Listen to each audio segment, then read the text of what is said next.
Hey, I'm Jay from TechForce. Today we are going to talk about ransomware. TechForce, we are a cybersecurity and IT company, IT support company. But anyway, that's a shameless plug.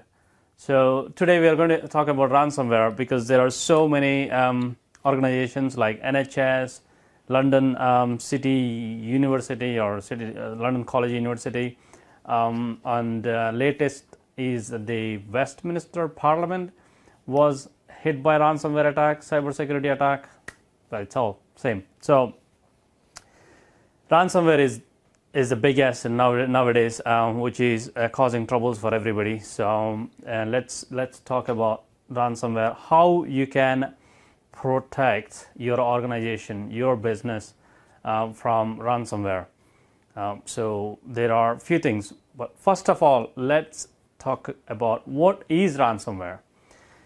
As the name itself suggests, it is somebody holding you for a ransom, right? So usually people get into your laptop. They don't physically get into it, or they don't hack into it, but they kind of send you a link or an attachment with a hidden script. When you open that link or when you open that attachment, and the script automatically runs. Usually if it's a Word document, it will ask you to enable macros, or it will ask you, if it's a PDF, it will ask you to enable some security settings, something like that. It will provoke a user interaction to click OK, and then the script runs on the background, which encrypts all your files and everything, all your data. And a few minutes later, you get a warning message saying, oops, all your files are encrypted, you have to pay in 6 days. If you don't pay, the amount will go up or your data will be destroyed. That's what the message says. So that's exactly the ransomware. So they are holding your data for ransom. You need to pay these guys. So somebody asked me, okay, if we are paying these guys, we should be able to track them by their bank details, because the money will be going into bank, right? No, the money is not going into bank.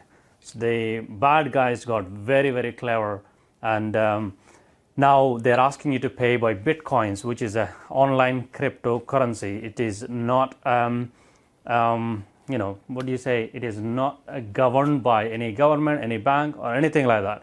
It's just online Bitcoin, and you can't track where the money is going to, who the Bitcoin owner is, and who the particular account holder is. So it's almost impossible. So the best way to protect against ransomware is prevention. So you can only prevent. Once you got hit, there are other ways, but that's a topic for a different day. So how does it happen? Mostly via through an email, or mostly through emails. They're sending links or sending an attachment and opening something, and next thing is it happens. And what happened in NHS case? In NHS case, the ransomware attack was so impactful because the type of virus or the type of attack the guys used was, it is in layman terms, right? So it is spreadable. Once it hits one PC, it just spreads from there to another, to another. So there is one particular Windows patch from Microsoft which hasn't been patched, especially on Windows XP, and then Windows 7 as well. There are some PCs haven't been patched, even though the update was released in March this year. So this virus exploits that loophole and then spreads to next PC and next PC which are not patched. So that's why NHS impact was so huge, and their whole computers were connected, and then it was just spreading like a wildfire. There are in total around 60 odd NHS trusts were closed, but not all of them were hit. Some of them were closed just as a precaution or prevention, so that it won't spread to them. But anyway, the impact was so huge, they have to go back to a pen and paper. So hopefully that doesn't happen to your business if you follow my steps here. So yeah, let's get to how you can prevent it, right? First of all, it doesn't matter how much money you invest in software, tools, and everything else. End of the day, it's your users who you have to educate. You have to educate them to not to click on things they shouldn't be clicking, not to open the emails they're not expecting, these things. So you have to educate them. And the second thing is operating system updates. So first one is user education, and the user education. And the second thing is OS updates, operating system updates. Microsoft, if you're using Windows, Microsoft Windows, Microsoft releases updates every so often, and make sure your updates are automatically applied to your PCs.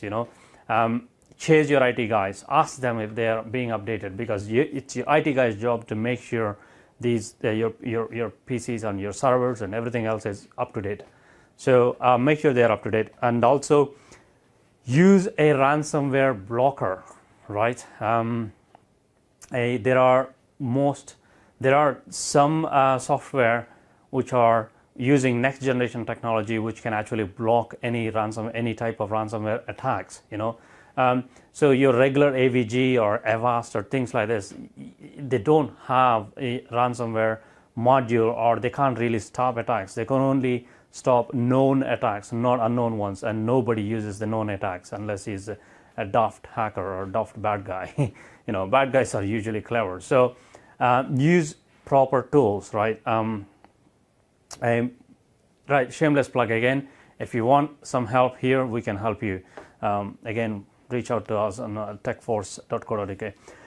So make sure your antivirus software, whatever you use, antivirus, I don't like to say antivirus because antivirus is not effective anymore.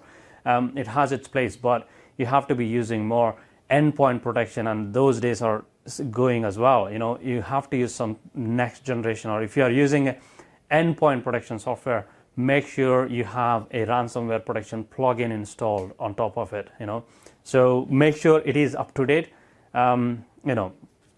If it is a cloud-based, make sure you're connected to internet now and then, and to download the updates. If it's server-based, monitor it. Next thing is firewalls. Don't open too many ports which you don't use. Just open the ports you only want to use. Make sure you have proper backups. Backups are most important. If you were hit, the best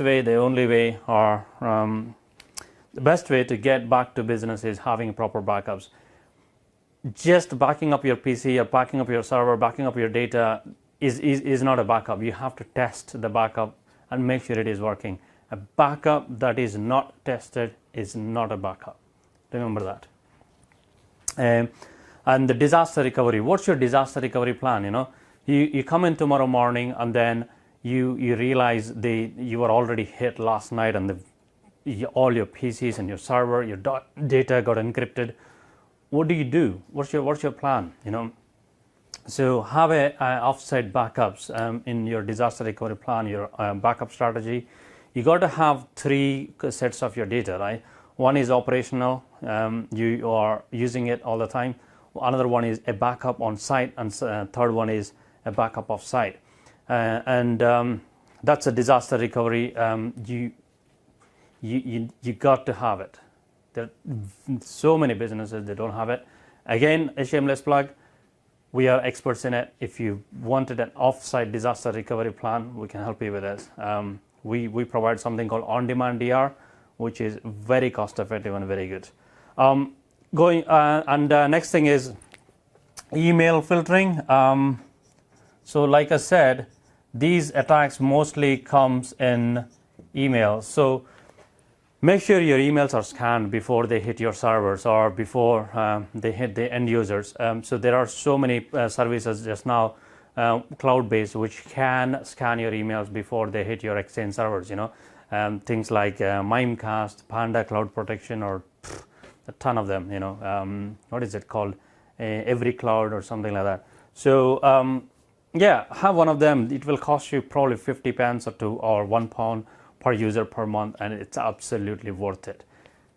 Imagine if you're a 50 user company, what's the 1 day's downtime worth for you, and then again, you have to spend whole lot of time to get everything back up and running and the stress and everything else. It's not worth it, So 50 user company, £50 a month, you do the numbers, right? So, that's email filtering, have that, and save files on the server.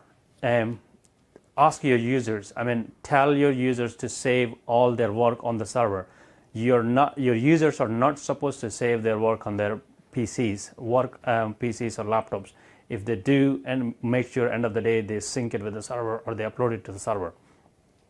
Because servers gets backed up every night, and they're usually in the disaster recovery plan and all that, offsite backups and all that. So if something goes wrong, you can still get their data back. And if they have it on their laptop, and if their laptop got infected with ransomware or some kind of virus, it's done. You can't get it back. It's not easy. So it's always a good practice to ask your users to save everything on the server. So that's good. Another thing is save files on server. Sorry, I'm forgetting to write.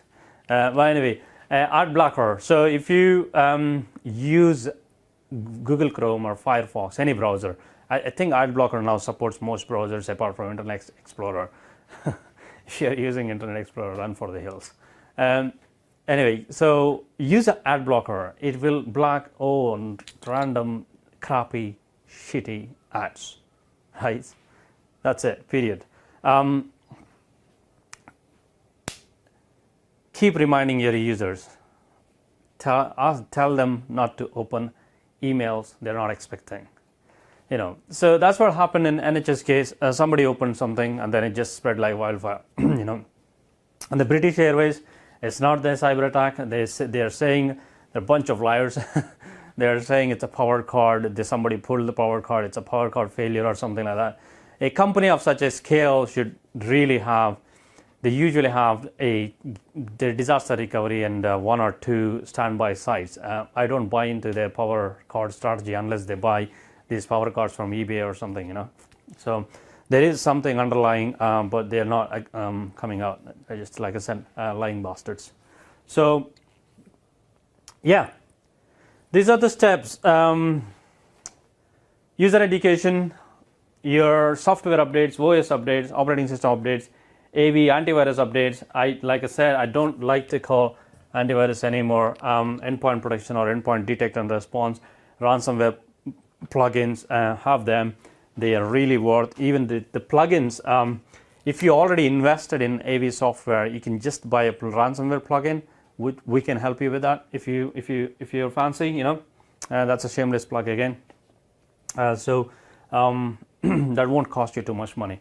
Firewalls, and don't open too many ports you don't use, and the backup, have proper backups. Backup 3 times. Email filtering, and save files on the server.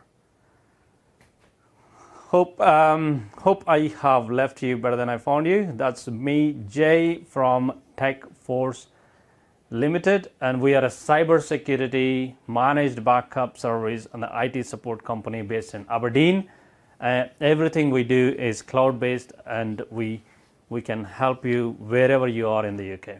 Thank you very much. Bye-bye.